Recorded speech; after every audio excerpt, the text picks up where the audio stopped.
Ah, the cyberpunk aesthetic. For every game that does it well, there are countless derivatives that do nothing to contribute to the genre or drive its core themes forward. Slap an RGB filter, some body mods, and a jaded outlook on tech corporations onto a janky game, and call it a day. That's why it took some good convincing from industry veterans such as the creator of the original God of War, David Jaffe, for me to give Severed Steel a chance. And boy oh boy, am I glad I did, because let me tell you, it is so much more than a cyberpunk game.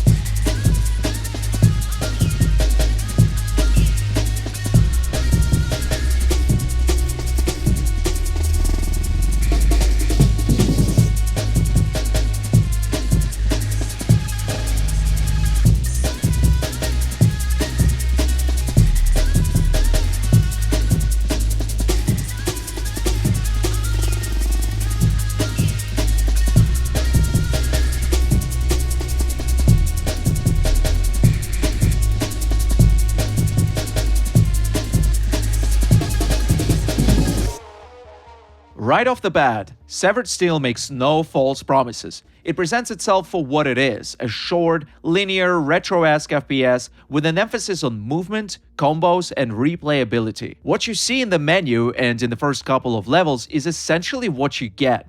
No more, no less. Its presentation is so simple, there aren't even any cinematics. Instead, we get a storyboard-like panels that describe whatever story is happening, but nobody in the room cares, neither the developer nor the players. And oh my god, I can't even begin to describe how refreshing that is. See, you only need to have spent a couple of minutes with the game to realize that all of the resources went into developing its addicting gameplay loop, surprisingly dynamic enemy AI, and for the most part, great level design. The mission structure is often either kill them all or shoot some power generators followed by kill them all. This simplicity is one of Severed Steel's key virtues, as it doesn't bog itself down by trying to impress the player with some epic narrative or crammed-in objectives. I want to attribute that to some sort of self-awareness. The game knows exactly what it can't be, and thus makes the most of what it can.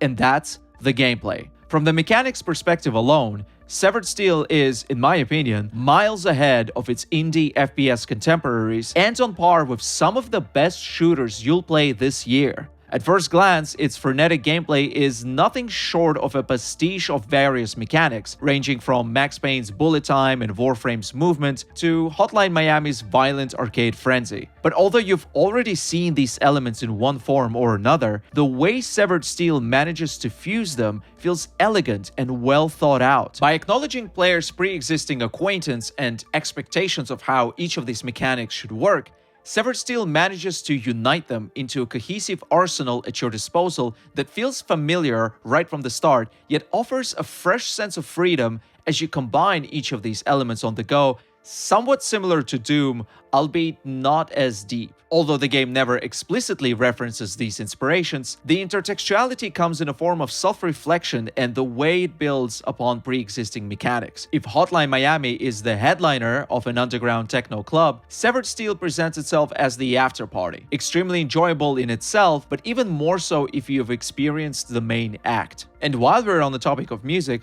I must commend the game for not opting for a generic cyberpunk/synthwave soundtrack that has been plaguing every single futuristic game ever since the Cyberpunk reveal trailer. Yet again, Severed Steel moves away from the stale formula and opts for experimental breakbeats, a bit of IDM, and some heavily witch house-inspired soundscapes with trappy beats. The atmosphere these provide can only be described as post-cyberpunk, and it's refreshing to see an indie developer not follow the stale beaten path. And because there's so much variety in tempo and tone, you'll be sure to find at least a few tracks that put you in a trance-like state. Not to mention the ability to shuffle through the music right from the pause menu, which lets you pick a perfect vibe for your style of slaughter.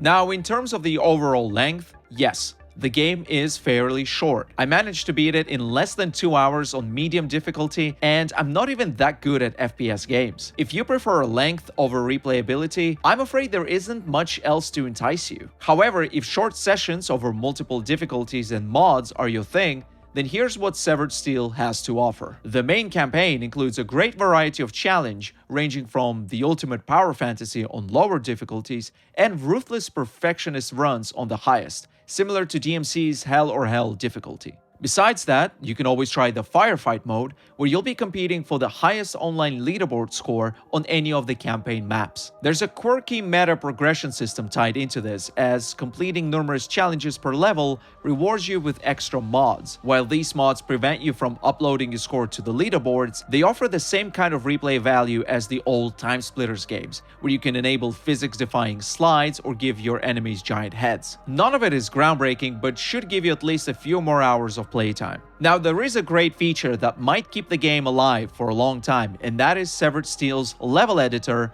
with Steam Workshop support. We've seen user-generated content do wonders for games like this, so here's hoping the community will expand on the game's original levels. All in all, for the price of the admission, Severed Steel offers gameplay that's as stylish as it is unique, despite borrowing from other genres. Whether it is to blow off some steam in a quick session, beat the entire campaign on a higher difficulty, or compete in community levels, I think you'll be coming back for more. Now excuse me as I go forth and kill them all one more time.